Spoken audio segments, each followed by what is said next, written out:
Hello, everyone. I hope you can hear me. I welcome you all to this series of clinical webinar program. This is basically a collaboration between different international rehabilitation organizations, including International Society of Physical Medicine and Rehabilitation, World Federation of Occupational Therapy, ISPO, International Spinal Cord Society, and World Physiotherapy. And we are especially thankful to our colleague Peter Skelton for coordinating this. And I am also grateful to our colleagues at World Physiotherapy who have set up this webinar and provided us with the technical support. So basically, we have all gathered here because we want to support our colleagues in Myanmar who have been affected with an earthquake. In the last 20 years, we have learned one thing very clearly. Initially, we all thought that earthquake and disaster like these, they only require a medical management focused on maybe trauma, orthopedic and emergency surgeons. But in the last 2 decades, it's very much clear that rehabilitation interventions are now an integral part of the disaster rehabilitation response. We have collected a lot of data from Pakistan earthquake, bomb earthquake of Iran in 2004, Hurricane Katrina in USA, also from the Sichuan earthquake in China, then Nepal earthquake, and recently in the earthquake in Morocco. The need for rehabilitation is very much clear, and this can only be provided once all members of a multidisciplinary rehabilitation team come together on the same platform. In 2025, I would rather say that we are blessed that we have these kind of communication channels which allow people from different backgrounds, different time zones, different organizations to come together on a single platform to help their colleagues in Myanmar. This is a series of webinars in which we are going to address different things. For example, today we are going to start with spinal cord injury, then we are going to move on to amputation, fractures, and traumatic brain injury and others. We have a panel of experts around the globe who are going to talk about spinal cord injury rehabilitation in aftermath of earthquake. And with these welcome remarks, I'm going to hand over the floor to my colleague, Professor Khin Mayoha from Myanmar. Professor Khin, over to you, please.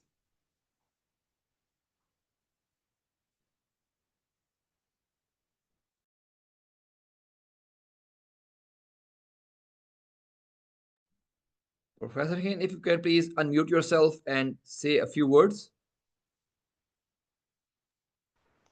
Professor Kin has a meeting clash at the moment, but has sent a video that Heidi will be setting up to play. Sure. So Heidi, if you can please play the video.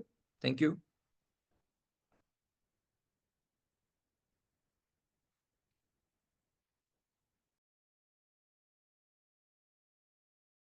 Hello, good morning, good afternoon, and good evening, distinguished speakers, rehabilitation professionals, physiatrists, physiotherapists, occupational and speech therapists, prosthetics and orthotics, rehabilitation nurses, and all the healthcare professionals. It is good evening for us, and good morning and good afternoon for other part of the world.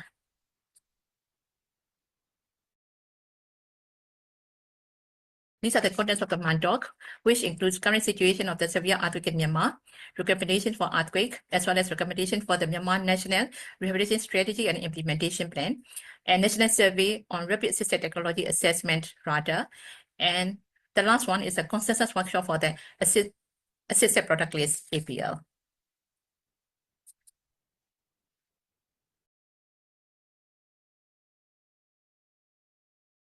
It was a beautiful Friday of the 28th March, and our rehabilitation team was very happy because they have successfully completed the training of the trainers of the DoD program on 12 PRN PhD modules, which include stroke, spinal cord injury, pediatric and pediatric rehabilitation, cardiac and pulmonary rehabilitation, fracture rehab, amputee, musculoskeletal pain, including back, neck, shoulder, knee, and foot and ankle pain to the primary healthcare professionals.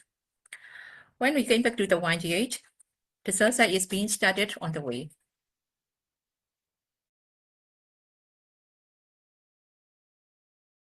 To get down to the current situation in Myanmar, the sudden earthquake, magnitude of 7.7, started from the Sakai division on 28 March 2025. The epicenter was 12 kilometers away from Sakai. The most effective regions are Sakai, Mandalay, Magui, Naypyidaw, Baku, and Taungji. One recommendation is meteorological and hydrological department need to be more diligent to inform the community on various disasters that can occur in Myanmar.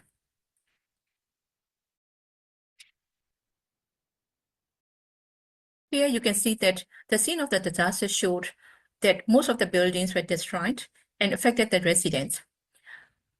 The two airports, which is Naypyidaw and Mandalay, have been impacted and are currently closed.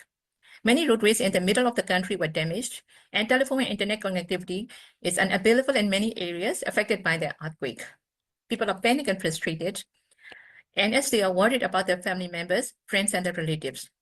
The proposed recommendation will be the building contractors should be aware and be able to prevent the earthquake for constructions. According to the update news of the 3rd of April 2025, more than 3,800 people have died so far. We will need to update the number of the affected persons from these regions. We are much appreciated from the local as well as the international communities from China, Russia, India, Singapore, Thailand, Vietnam, Malaysia, Australia, United Kingdom, United States of America, Canada, Dubai, and UN Central Emergency Response Fund and WHO for their kind support and have come forward to assist the people affected by the earthquake. This is a Myanmar National Rehabilitation Strategy, which has been launched by the September 18 of the 2019. Our goal is to increase access to timely, effective, person-centered rehabilitation that is integrated at all levels of healthcare and that reaches the people in their community. There will be the 5 objectives with the 15 years plan in accordance with our Myanmar National Health Plan. There will be the 3 phases for each 5 years each. There will be the 5 objectives as a strengthened rehabilitation leadership and planning. And the second one is the expand access to quality rehabilitation within healthcare along a continuum and including specialized longer stay rehabilitation. Third one is increase the access and provision of the assisted products. Another one is strengthen and expand the rehabilitation workforce. And finally, but not the least, further integrate rehabilitation across the health services.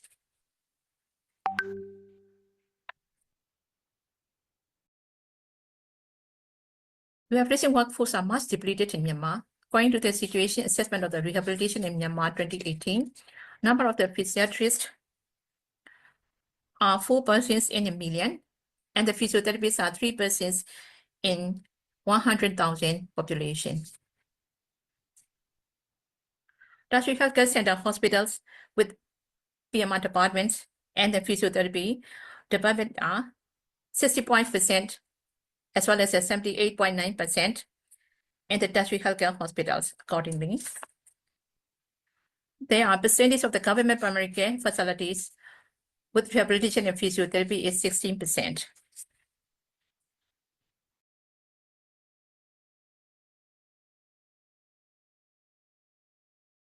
Because of the COVID-19 pandemic and the difficult situation in our country, nearly half of the workforce are depleted, even though we are still working hard to the care of the patients.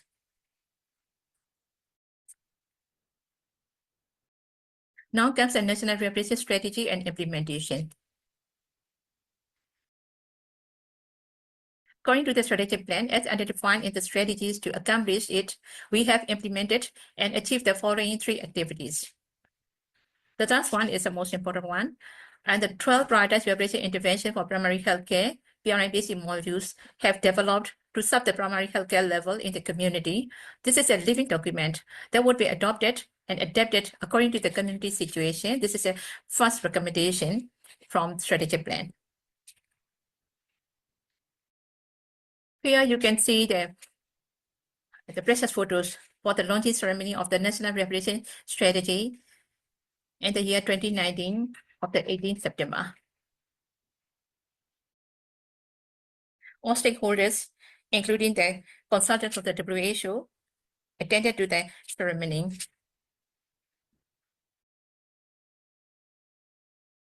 Second recommendation is a rapid survey on rapid assisted technology assessment. We appreciate very much for the Myanmar Red Cross Society for their hard work in all state contributions. Training was provided by WHO, while Ministry of Health provided financial support. Now comes a third recommendation. Consensus workshop for assisted product list was attended by the all stakeholders and all the rehabilitation professionals in Myanmar. The first APL list for Myanmar was approved by Ministry of Health. It is on the way to be published.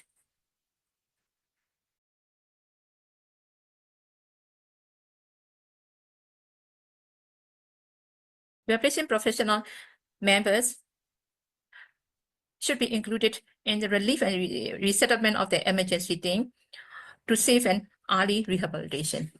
Although PRIBHC modules have been developed with the view of the critical role of the rehabilitation in following earthquake for safe and early rehabilitation in the management of the key traumatic injuries, we need to adopt our PRIBHC modules, integrating the lessons learned from the other countries, and attending and proposing recommendations from this webinar.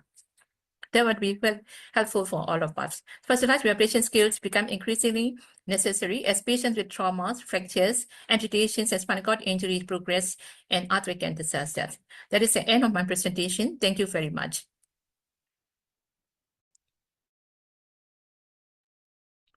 Thank you, Professor King. That was a good overview of what you have and what you need. Now, may I request Dr. Tim to please say a few words? Thank you.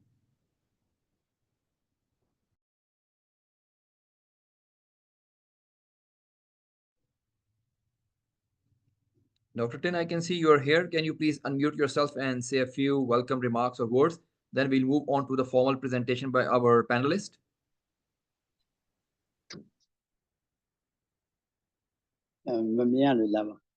Hello, do you hear me? Yes, we can hear you. Thank you.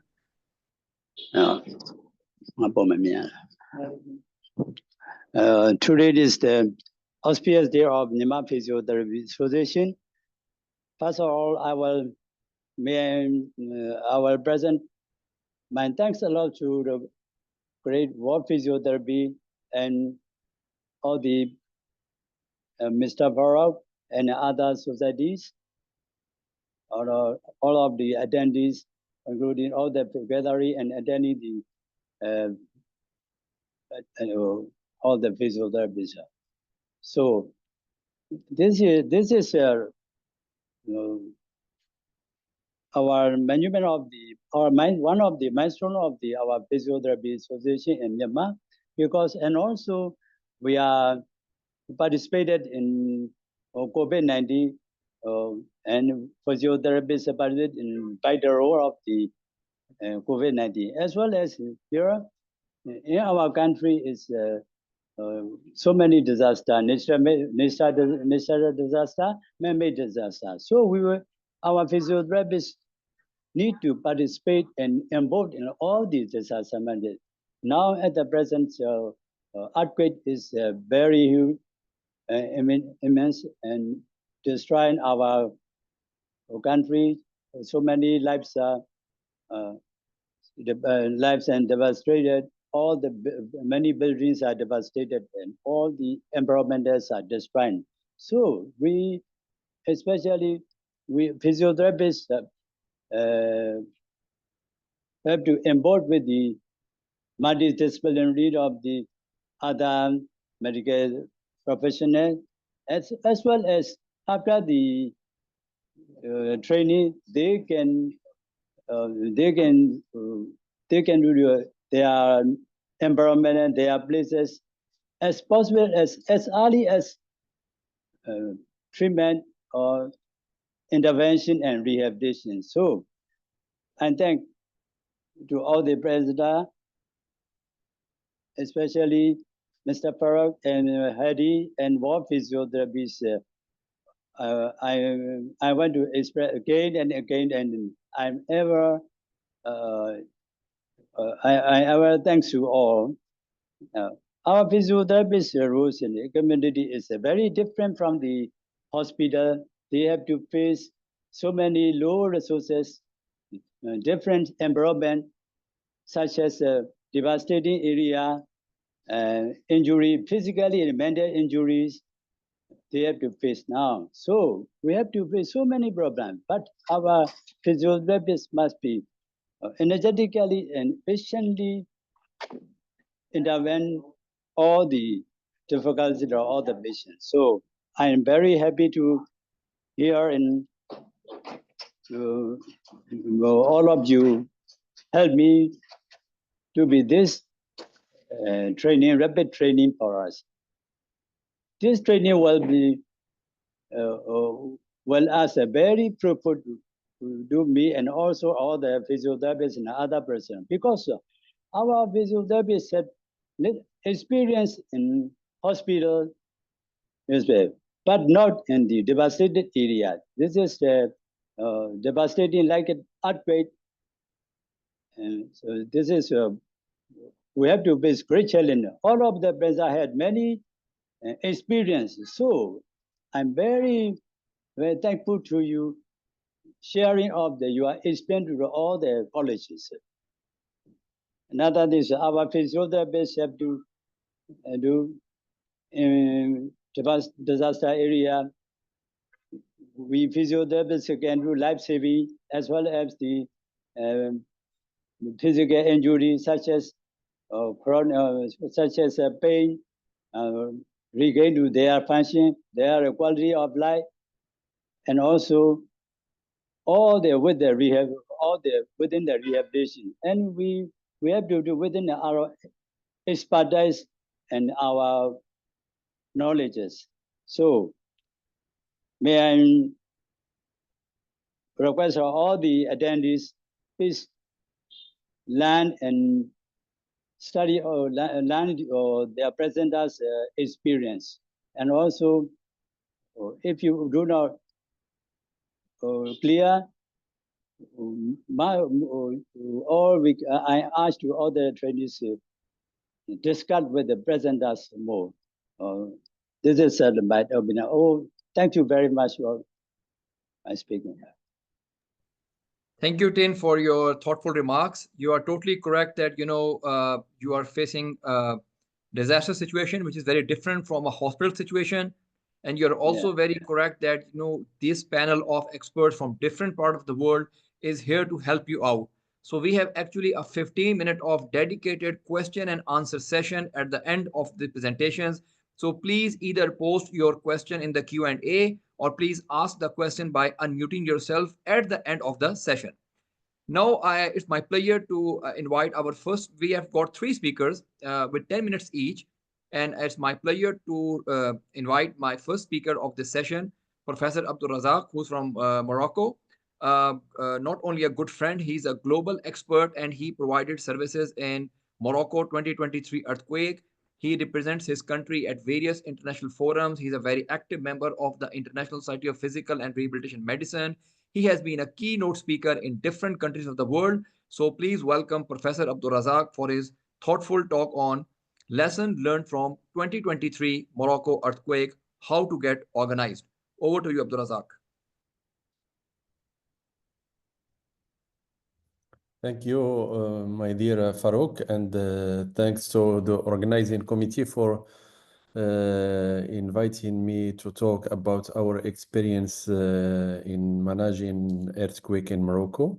But first, I would like to stand in solidarity with the victim of the Myanmar earthquake and extend my support to the healthcare professionals providing aid. I will try to summarize our experience during 10 minutes. So our earthquake, it was exactly in Friday, the same day, in September 8, 2023. And it was the most devastating earthquake for decades It was with between 6.8 and 7.2. And the two others, old others earthquake, it was at about 5.7 and 6.3, and affected three regions in Morocco. That means big population affected by this earthquake. We had 2,900 deaths and more than 5,000 injured. And we're talking about approximately 2.8 million people affected with this earthquake. So we start working immediately after this disaster as Moroccan health professionals and rehabilitation community. We were strong by the resolution of WHO and also our national strategies in Morocco. And we start immediately in the night of the earthquake by establishing the Moroccan Rehabilitation Professional Network, including the four societies or association of orthotics and prosthetics, physiotherapy, occupational therapy, and physical and rehabilitation medicine. And we have in this network more than 2,400 members. One day after the earthquake, we received the position statement published by the World Rehabilitation Alliance to highlight the need of rehabilitation after the earthquake, and our Moroccan Rehabilitation Network published also a position statement to highlight to the policymakers that rehabilitation is very important in this stage, and to say that we are available to help as rehabilitation professionals. We start discussing also with Ministry of Health, and we request data about the current situation officially from the Ministry of Health, and we request to send documents to the local authorities to highlight the need of rehabilitation, not only the emergency and surgery, but also early rehabilitation.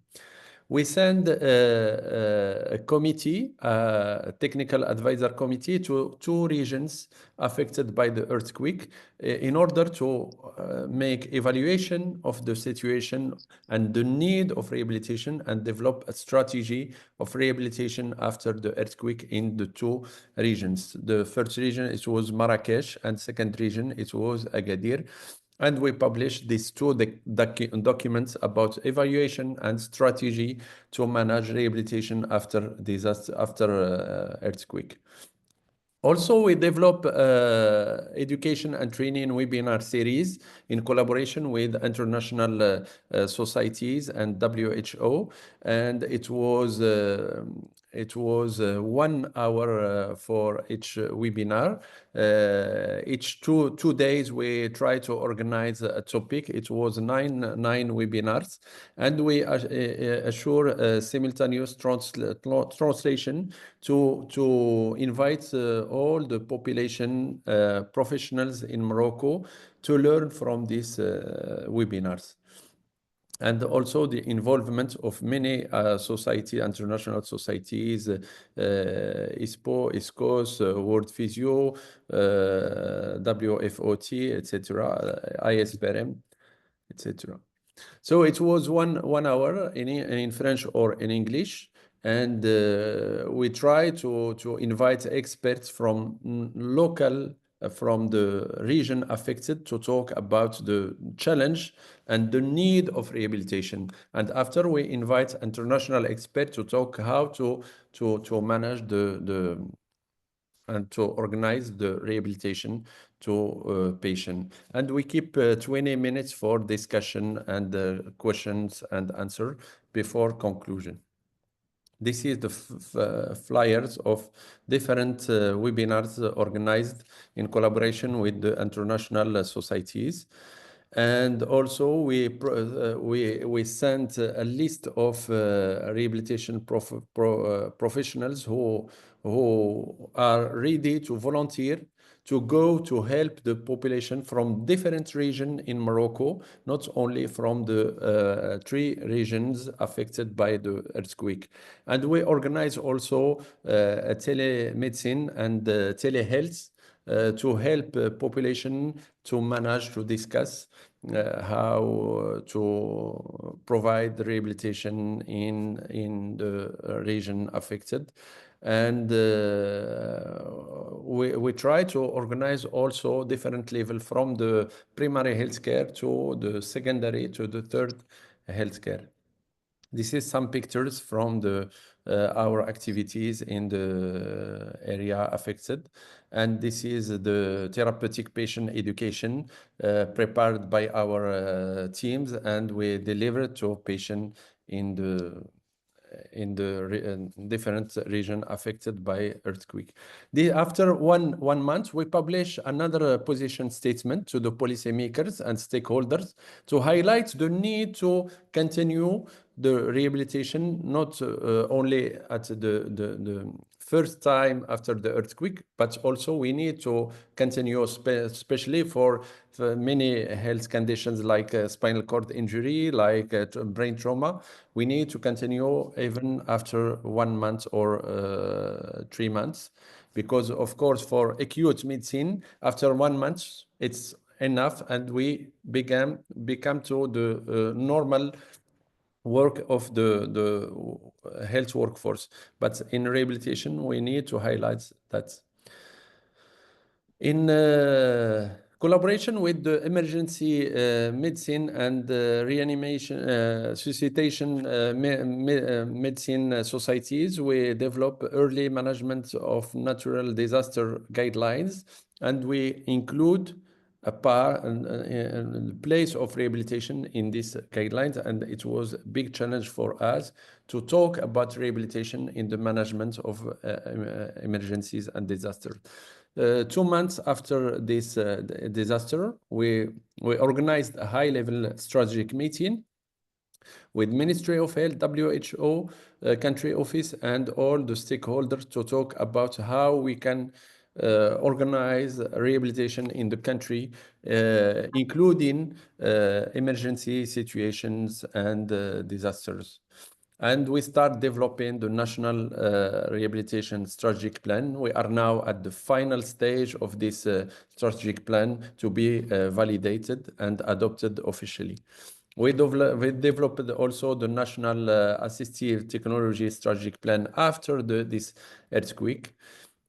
And we organized last year in October 2024 the workshop about rehabilitation in emergency and post-disaster situation. And we published last week the experts guideline about rehabilitation in emergency post-disaster situation in March 2025.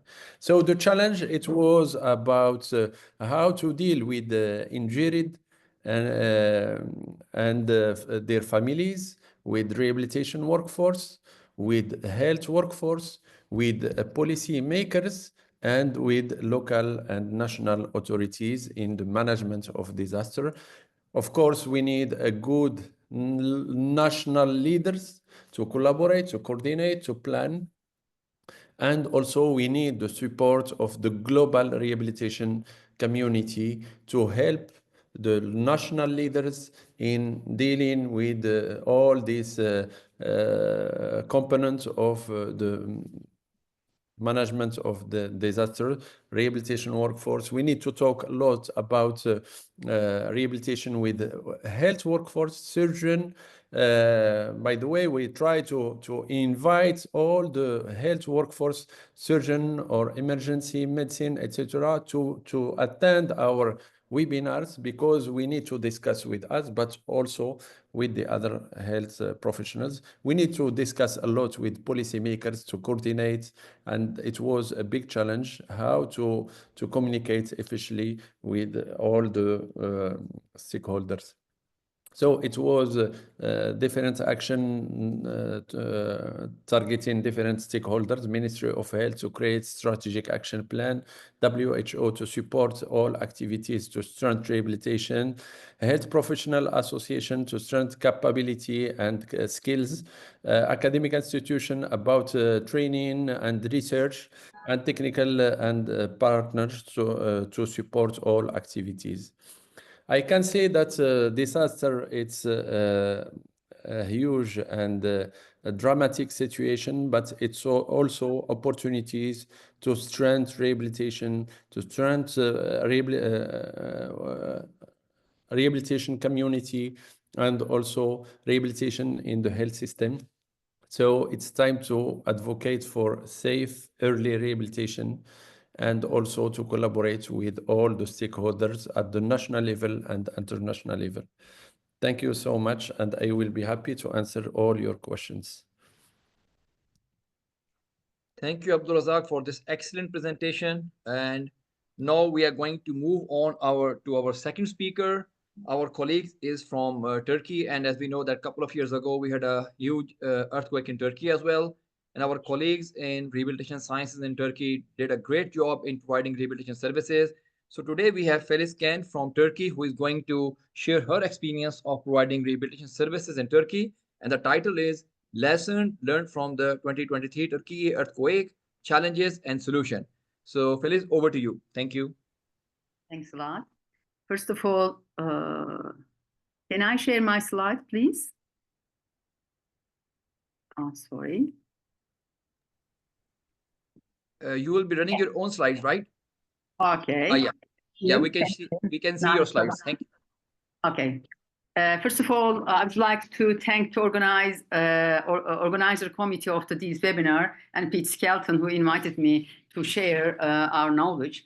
And also, I would like to send my deep sympathy and condolences for the people who lost their life in Myanmar earthquake. I also wanted to send my best wishes for the injured people. As a victim of Turkish people in disaster, we appreciated the help and great support came from WHO, International Humanitarian Services, and many of the countries and many of the volunteers came from the different professionals. Actually,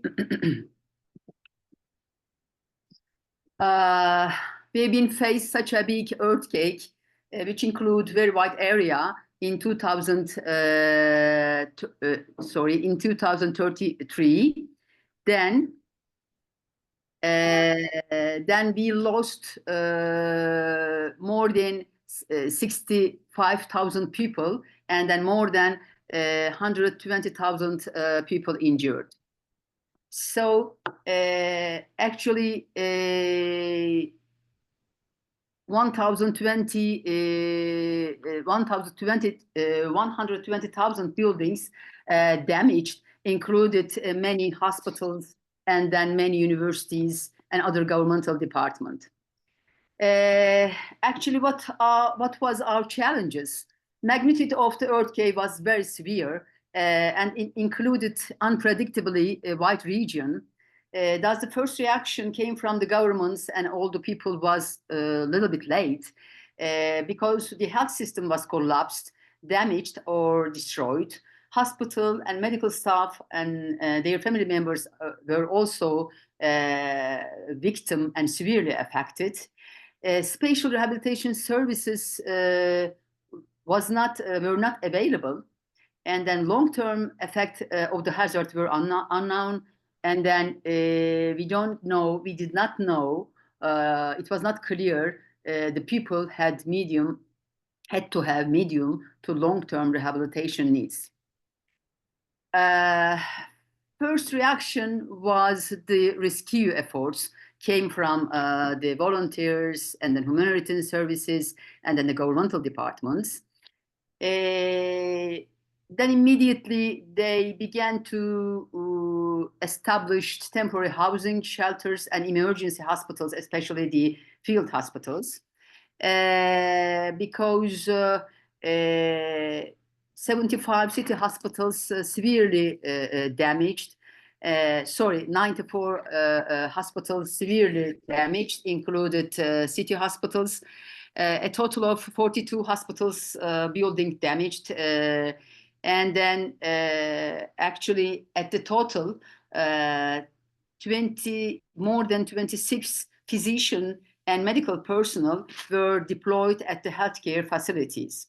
So actually, we have got some difficulties to organize all the team members and then other kind of disseminating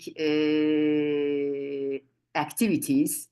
The first reaction came from the medical doctors to treat the patients on the field hospital. But then, because of having the big problems and then the crowds coming from all the buildings, collapsed buildings, then they state that the transfer, the referred the severely injured people to the other city or university hospital. Why we couldn't these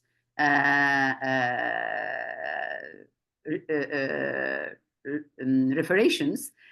Because many of the roads were severely damaged. So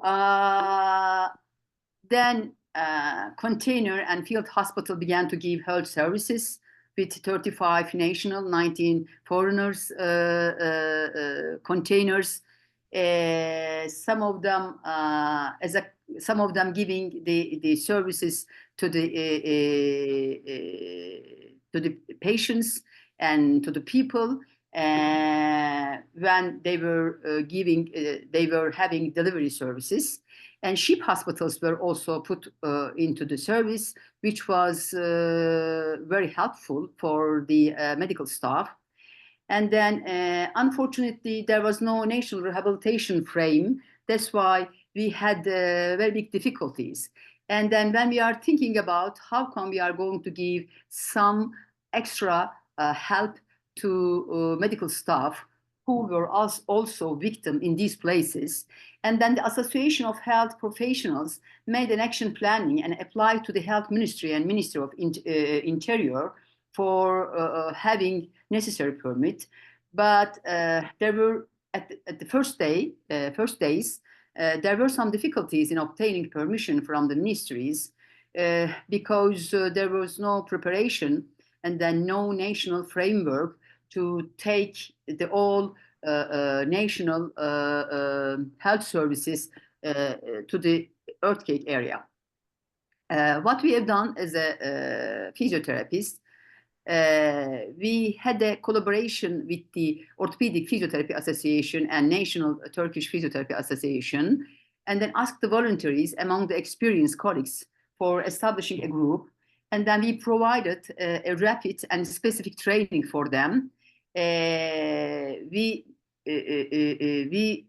have given continuous mentoring and networking by the highly experienced physiotherapists, sometime using Zoom, sometime Zoom meetings, sometime using WhatsApp screening, because there were very big problem for the internet and other kinds of mobile phones and then connection at that time in the earthquake area. And then there were some difficulties to have networking with the healthcare professionals. That's why we had individual contacts and communication with the orthopedic surgeon and local or central regulatory bodies. Then we initiated our education and training webinars for the colleagues, altogether with the National Turkish Physiotherapy Association and Orthopedic Physiotherapy Association. And the Turkish Orthopedic Physiotherapy Association continued training seminars, included experts in physiotherapy and other health professionals, more than 3 months, 2 or 3 times per week, because our colleagues were needed to have higher level experience and higher level knowledge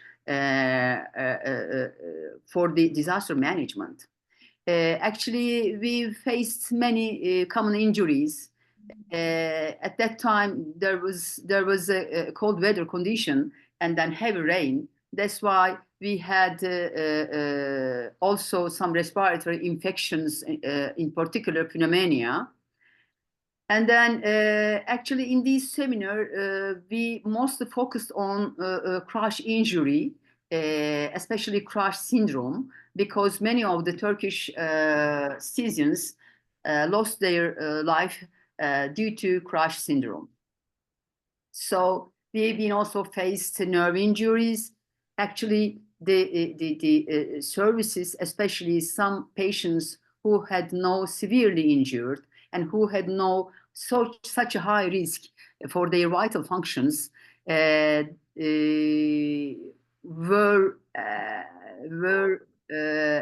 having priorities. So nerve injuries sometimes omitted, sometimes treated lately, but especially the neuropraxia patients could be treated in the field hospitals by the physios. We have got such a big complications because of having not, proper treatment options in the field hospitals. So wound care and dressing were also important, not just for all medical staff, also for physiotherapists. We have seen amputations, and unfortunately, some of them had been amputated nearby the collapsed building to save the patient's life. So that's why some of them has got guillotine type amputations, then has got revision when they transferred to the more sophisticated hospitals. So actually, the role of physiotherapists is very important on behalf of the World Physiotherapy. And then that's why we recommend to our colleagues to have to read these documents carefully. And then we had these kind of major traumatic patients, and some of them came to the university hospitals and had been operated many times. That's why even 1 year later, we've got these kind of patients who's got repetitive orthopedic surgery interventions. And then as a physio, we have given such a big effort to make them more functional. What kind of lesson we learned? Actually, we learned that a multidisciplinary and holistic approach to disaster management planning can result in more efficient and effective strategies. Because at the beginning, we had no such a good connection as a multidisciplinary, given as a multidisciplinary approach. But after the first shock, we managed to have this kind of multidisciplinary and holistic disaster management for our patients. Then we saw the results was more efficient and effective. That's why we learned healthcare delivery is a complex system and heavily relies on heavily relies on life-sustaining services, combined management process, and also highly trained personnel. And then at the beginning, especially the first days, having lack of significant catastrophic experience and feel underqualified disaster-related core competencies and misunderstand the importance of the responsibilities, we learned that we have to enhance awareness, the importance of preparedness in disaster response among all health professionals. Even the orthopedic surgeons has got some kind of difficulties because they did not have this kind of major trauma in their life, especially has got such a severe crash syndrome people. That's why we have to give more training and expert programs for all the health professionals in advance, included in physiotherapy. And then we have to try to advocate and include the importance of associations of health professionals, especially importance of physiotherapists, because many of the governmental departments did not take care of the importance of rehabilitation services, especially for early rehabilitation services. They thought that mostly rehabilitation services or physiotherapy interventions, especially could be given in the late term, not the early term. That's why we have to advocate our importance. And then we also learned to take part in national regulations for disaster, because we don't have any representative delegate in disaster management department, national disaster management department. That's why many of them do not have deep knowledge the importance of the rehabilitation services, especially the early rehabilitation services. And then we also learned to plan well-equipped and well-staffed emergency and hospitals-trained medical professionals and sufficient medical supplies. Then it should have for effective communication and coordination among emergency response teams, aid organizations and governmental agencies. And we should also plan algorithm for medical and rehabilitation services, networking, efficient sharing, and information resources. That's why immediately after the earthquake, we've got a close collaboration with the Turkish Society of Orthopedics and Traumatology. And then they invited me to be a member of their coordination group for disaster management. And 1 year later, we check all the hospitals, especially located in the victim area. And then we had some feedback of the medical staff, and then had prepared a document. Then in June 2023, World Physiotherapy Congress also had a discussion session panel on disaster management, and then the physiotherapy interventions. And then we had a consensus that we should increase the awareness of physiotherapists on disaster management, and needed to specific training for especially earthquake injuries, triage and emergency aid. And then we should have education on not just postgraduate level, also the undergraduate level, providing national and international certification programs, multidisciplinary team working and education, included international communication and networking with them, and also important communication with the policymakers and providing professional advocacy. So actually, I wish for a world where children do not cry, no human loss, no natural disaster, where there is justice, humanity, human rights, equality, peace, love, and respect. Thank you for your attention. Well, thank you very much.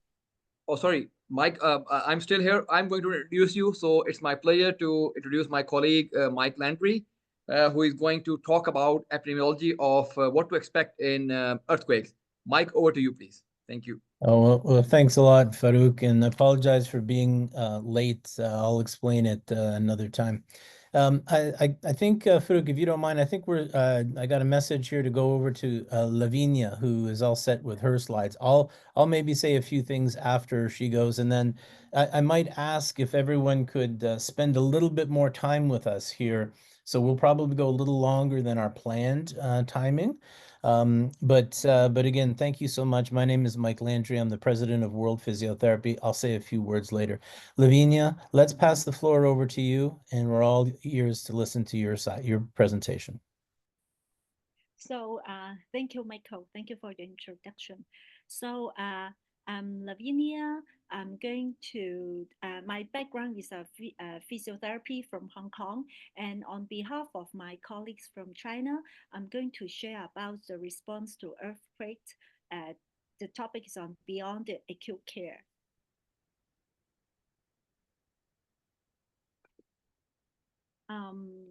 So for the, China also undergone a few scenario on since 2008, the Sichuan earthquake, and then in consecutive years, we also have a few attack from the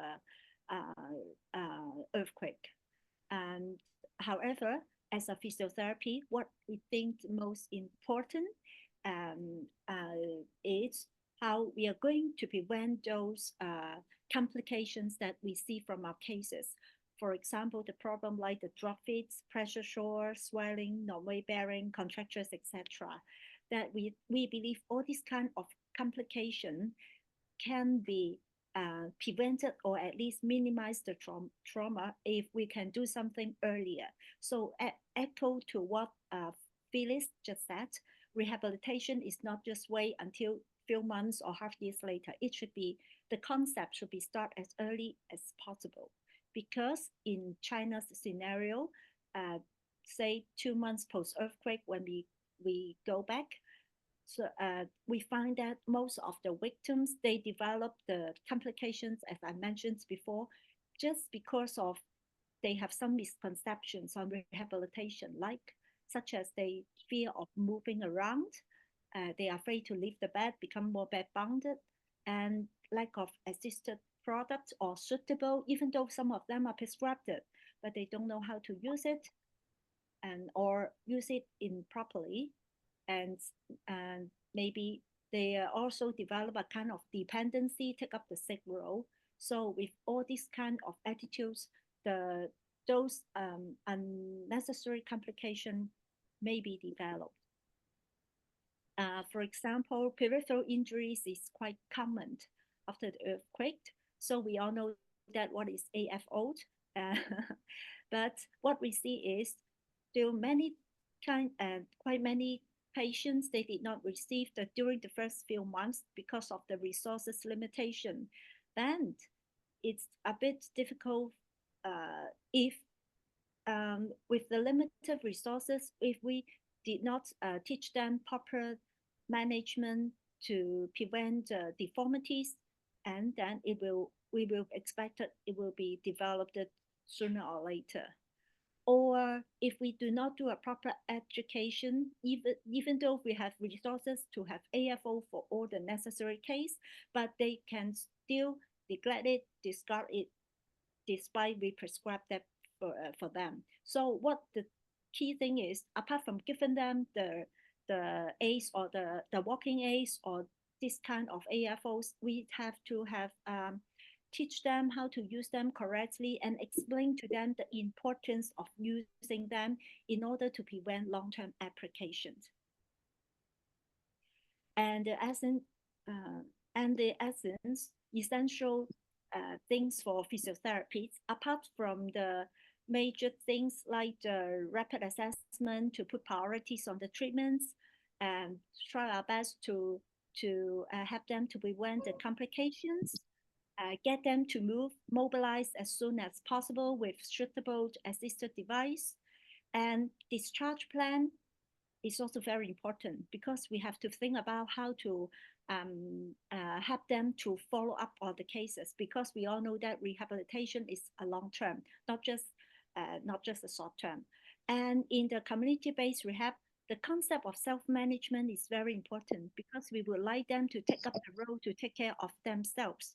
So teaching, coaching, teach them how to check on their conditions regularly. That means monitoring is also important. And we have also to teach the individual and the families to understand what they have to do, when to do it in a quite precise way, just like a prescription. And the best way, and another thing that we think very important is the compliance. One of the important strategies to to enhance the compliance is we are not just teach them, but if time allowed it, we encourage them to teach back, because when people to learn some exercise or learn some skills, if we just do a one-way teaching, actually we may not be quite sure how much they can grasp and repeat them on their own when they go home, when they leave the places. We are not sure. But if they can teach back, at least we can quite reassure that to a certain extent they can maintain what we have described. So focus on the discharge. We also have to know about where they're going to be discharged. That means the location. If possible, we can ask more about the physical environment that they will encounter, like the community's environment, their home environment, the accessibility. So this can help, and also the caregivers' information, etc., so that we can know how to prescribe and appropriate mobility devices for them. And we also need to know whether they got the local therapy or healthcare centers to support their follow-up service. If not, maybe we have to consider something like telemedicine to keep on monitoring the cases. And of course, we also have to tune the expectation of the case and the family, because sometimes they may have a false hope or different kind of expectation on their rehabilitation. If they do not have a realistic goal, then they may give up easily, or it will definitely affecting the rehab process. So in the community rehabilitation, we also have to think about the collaboration. Who should collaborate?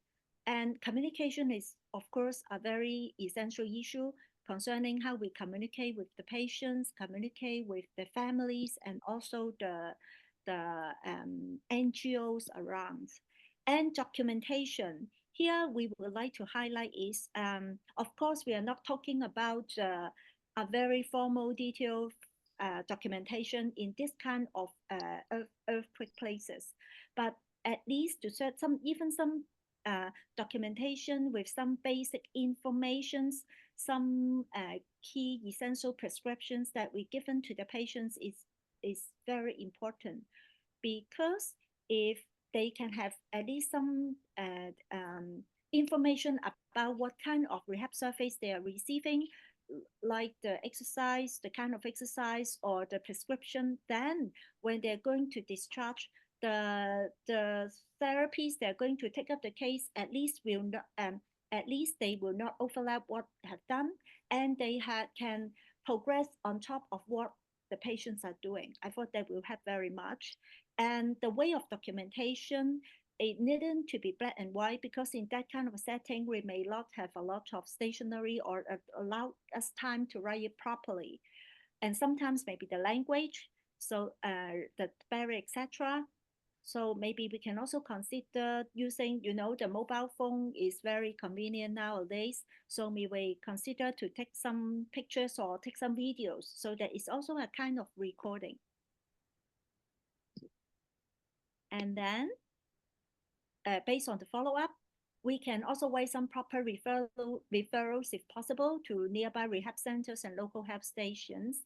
And we can also form some group chat with the patients and families for continuum of education. And the last thing is community network. We can encourage the patients to form some mutual groups so that they can do the self-help, mutual help to support each other in long run. So this kind of format can actually enhance the sustainability of the rehab in more long run. So I would like to, the last picture that I would like to share with you, and you see, even though all the clients, the client is chairman, they are still doing some Tai Chi, so we hope they can still maintain their quality of life despite they have such kind of trauma. So thank you so much, and for listening to the sharing, and I would like to pay my respect to Sheila Perfect. She's also give me quite a lot of input in the presentation. Thank you. Well, thank you very much, Lavinia. I thought that was an excellent presentation, and I will emphasize one of your points, which was sort of communication of the types of interventions and rehab that some of the patients are receiving as they move elsewhere to different parts of the country or different levels of care, because that continuity is always a real struggle. Inside of the minimal technical standards that WHO has created a few years ago, that was one of the key points too, is documentation, and I think we would all agree with it. But thank you so much for an excellent presentation. I'll just ask if it's okay with everyone if we stay on just a little bit longer. And what we can do is sort of have some questions come from the attendees here. So as you're starting to think a little bit about your question, I'll also I was just speaking with Heidi offline here, and what we'd like to do is to ask you, if you don't mind putting, if you'd like, you don't have to, but if you'd like to put your email in the chat. And fair enough, that's going to be a good 110 people there. It'll be a long list. But if you wanted to, then we could follow up with you, maybe even ask a few questions of, what else, specific content, et cetera. So if you're interested in being on a contact list, please just put your email in the chat and we will be able to capture that. So maybe I'll open it up now for anyone of the attendees who has a question or would like to ask a question. I think the best way to do it is probably just to raise your hand or put it in, yeah, just raise your hand. So Mike, I'll make them a panelist if they raise their hand. Okay, yeah, perfect. Thanks, Heidi. Yeah. I know that was a lot of information on this first of a number of sessions. Okay, well, I'm not seeing any hands come up. There's one that's being promoted right now to a panel. Excellent. But I've Thank you. asked her to. Thank you.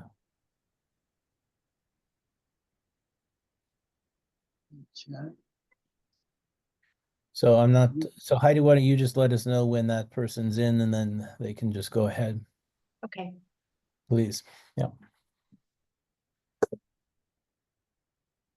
Hello. Hello, go ahead. Hello. Hello, is this Martina? Please go ahead with your question.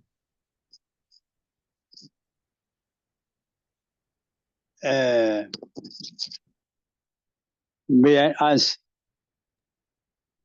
what is the big challenges in the disaster area for physiotherapists?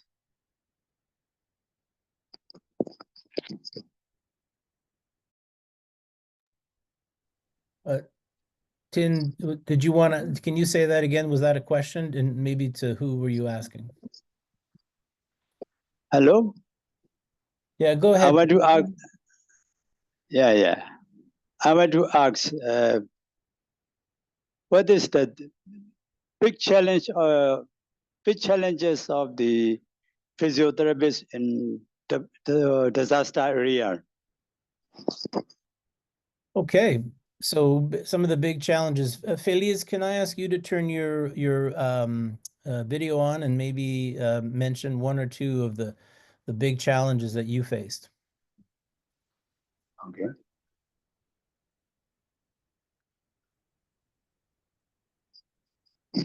You're still on mute, Feliz. Sorry. I would like to ask whether he wanted to know our challenges in terms of interventions or in terms of difficulties coming from the other regulatory bodies, or maybe take the question maybe from a systems perspective, sort of like system. Yeah, that's like right. Connecting supply demand imbalance and connecting. Yeah, actually, first of all, I would like to say that I would like to confess that we've got some system problems because we did not have a algorithm for this, for having some acceptance to send our help to the peoples who injured in the earthquake area.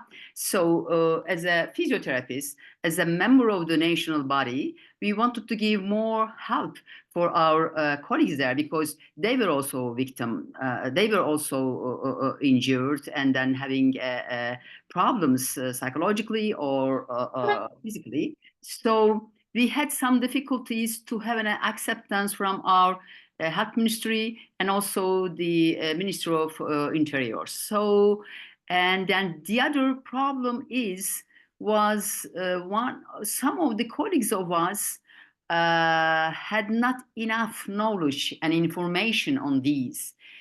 Even some physios working in the hospital, they had not enough capabilities, not enough competences to understood the severity of the trauma, and then just focusing the musculoskeletal system. As I told you, if there would be a crash syndrome also is a systematic problem. So need to know every system. That's why it's important to know all the systems and then to have more knowledge. And also the specific interventions for those patients. I mean, if there would have edema, you should know the sources of the edema, not just giving some generic physiotherapy interventions for edema. So that's why it's important to know all systems, not just the physiotherapy interventions, applying basic interventions. Edema not due to venous insufficiencies. Edema could be resulted in the other systems depression or the other systems problems. So that's why we have to know more knowledge and more experiences, and also we have to have more collaboration with the orthopedic surgeons, because orthopedic surgeons doing multiple operations, sometimes there is needed these kind of having multiple operations. So we have to prepare our planning or rehabilitation plan dependent upon the patient situation.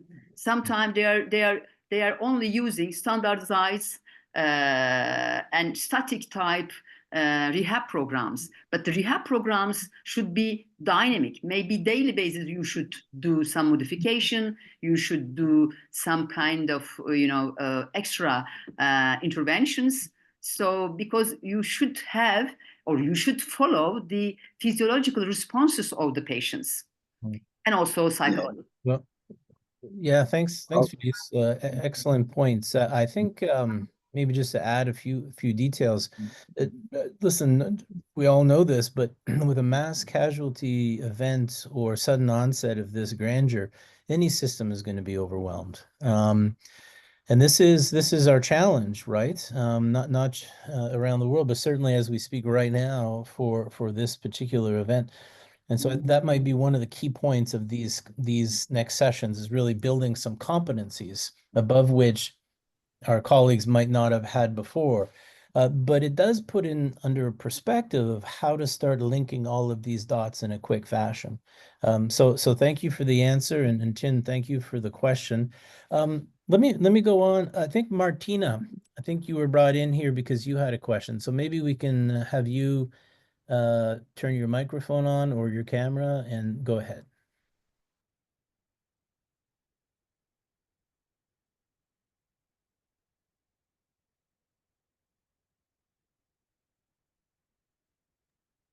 No? Mike, there's all Hello, by the way. Okay, Tin, you go ahead if you have another question, please. Yeah. Another not question.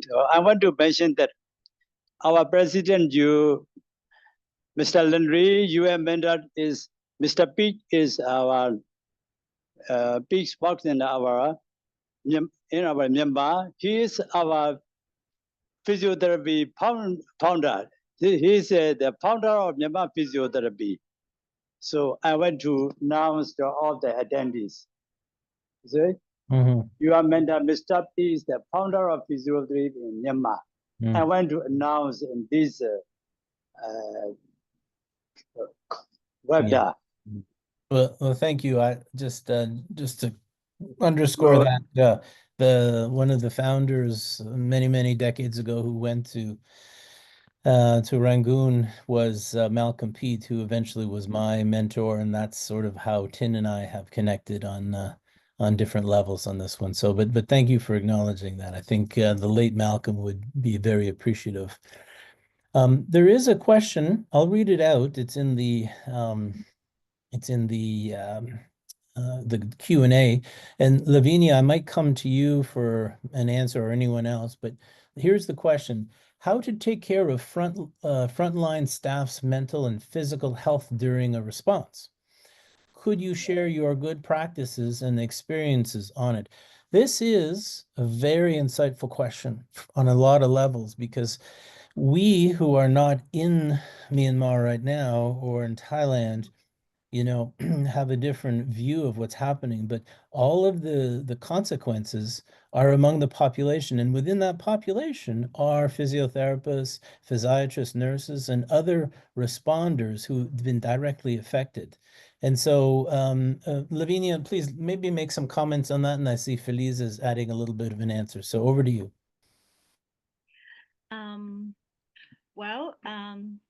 I think facing such mass casualty is not an easy thing for every one of us.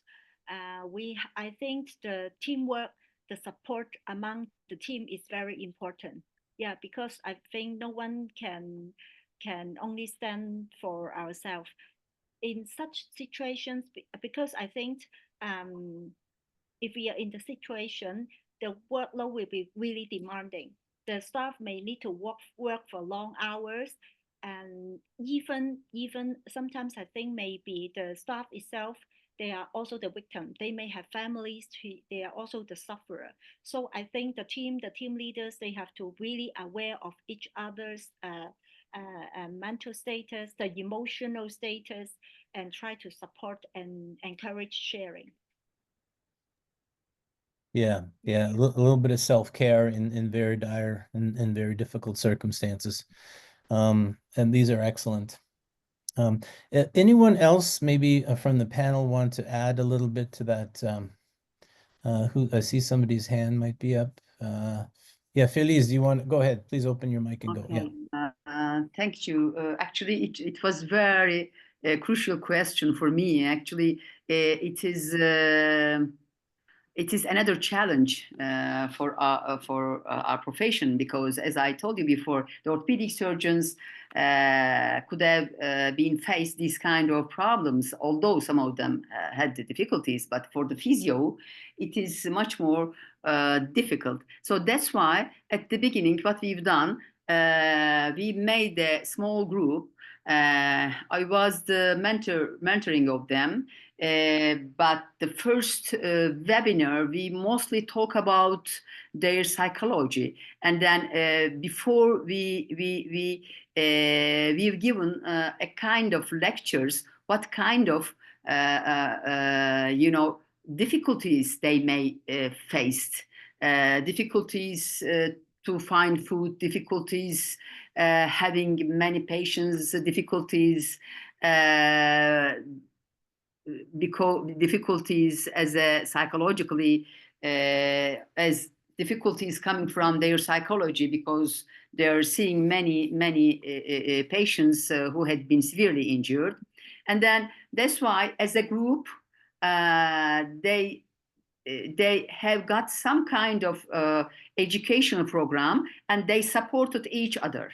Then the mentorship should be continuous, because my telephone was open 24 hours. Then if they would have some problems, a kind of psychological problems, although I'm not a psychologist, but immediately they were calling me, and then I was checking them whether it's not possible to work on more.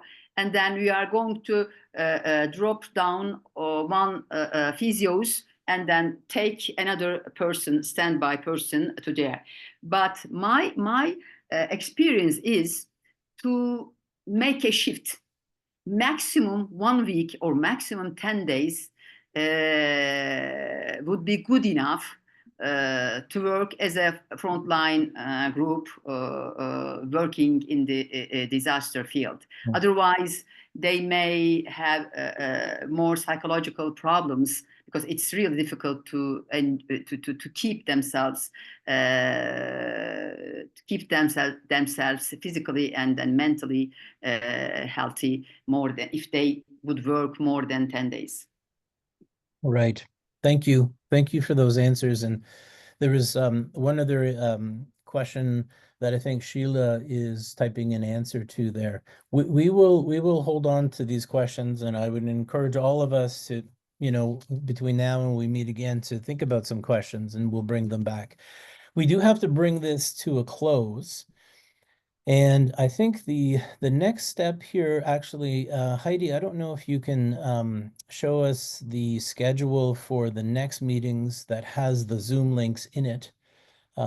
So for all of us here, there is the schedule that's been built with the Zoom links that are embedded. Maybe we can attach that or put it in the chat or something, Heidi. I'm not sure the best way to get it out to everyone. But as you can see there, our next session is April 7th with the World Federation of Occupational Therapists, talking about nerve injury, peripheral nerve injury in earthquakes. Having said that, I think, Tin, I'd like to pass the final word over to you for some summary remarks and to close this one, the first of many excellent sessions that we'll be hosting here on this platform. So Tin, as they say, take it away. Okay, thank you very much. I want to say may I extend my great thanks to all the president and Mr. President for physiotherapy and WHO. I think we had so many experiences from you. It's a very for us, because we have to begin to devastated area. We have no experience. Your experience, we have to apply your experience. So I also thank you very much, all the attendees, as well as our president and all the presenters. Good night. Thank you. Thank you, Tin. The recordings for these sessions will be made available through the associations.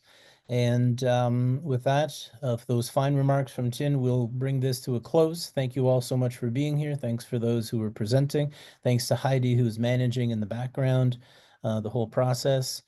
This is the beginning, not the end, and we'll see you the next time. Thank you. Bye-bye. Be well.